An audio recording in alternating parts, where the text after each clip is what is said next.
Hey, I'm Cassidy Deacle. This is my final presentation for Intro to Shift Sonar. My research essay was basically about how the substances of LSD and MDMA can contribute to the artistic process, and it's less about psychedelic art as a whole, like the subgenre of art that's like characterized by like trippy colors and like shapes and whatnot, and more so about how actually consuming these substances impacts the ability to make art and what the art would look like from there. So I kind of explore the legality of it and the illegality of it, the risks, artists who have consumed these substances and how it's affected their artistic process, as well as research about how in America these substances are becoming less stigmatized, and now microdosing is a more popular thing within like the psilocybin space. So, yeah. Sex is both a stimulant and a psychedelic that produces this energizing effect, and it's also very like distorting, and it affects like your perception of colors and also like size and shape and whatnot, but in a much less direct way than LSD is, because with LSD you're like more prone to like the trippiness and stuff, whereas MDMA kind of just gives you a more euphoric feeling instead of like seeing things as much. But LSD it impairs your bodily reactions, how you perceive like time and space and shapes and colors. MDMA is most consistently consumed in a tablet form or a pill, and it presents a lot of risks because you don't really know what you're getting a lot unless you test your drugs. So it's a big risk within the party space and also in the artistic space to be consuming these things without knowing what you're doing and also not knowing the risks. And then LSD is consumed in like a tab that's dipped. So there has been like a growing acceptance in the past, like I would say more so in the past 20 years just from a research standpoint, but like in the 60s obviously there was a lot of like exploration, like with the Beatles doing their White Album and stuff, and like that being a whole thing, and then also like artists like Alex Grey coming into the field and then doing a bunch of like crazy art about his experience taking LSD. So obviously these are catalysts for creativity in the sense of like you're seeing a lot of these artworks by like Alex Grey and such, like I talked about, and also his wife Alison Grey, who described their experiences to be a much more like eye-opening, and like it just like breaks down your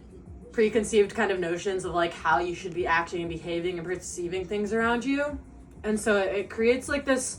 kind of uninhibited sense of creativity, which is like obviously very controversial to say, because you don't want to go and be like, oh my god, take drugs and then make art. That's not necessarily what I'm saying either in this essay, just about like, rather this is a thing that is becoming more popularized and talked about despite the stigma, and it's just an interesting concept to think about because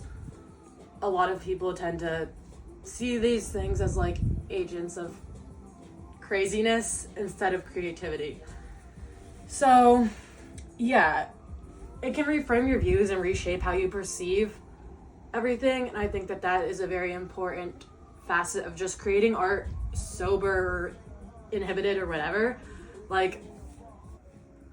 obviously there is the factor of like legality and safety and like what you're doing, and I kind of talked about that in the introduction to this presentation about like you need to be able to like test your drugs, and you also need to be knowing what you're consuming and the effects of that. Tripping can last from like 4 to 8 hours, and so you don't want to take something and think that it'll be over and then realize that it's not going to be, and then you're fucked. Can I say that? But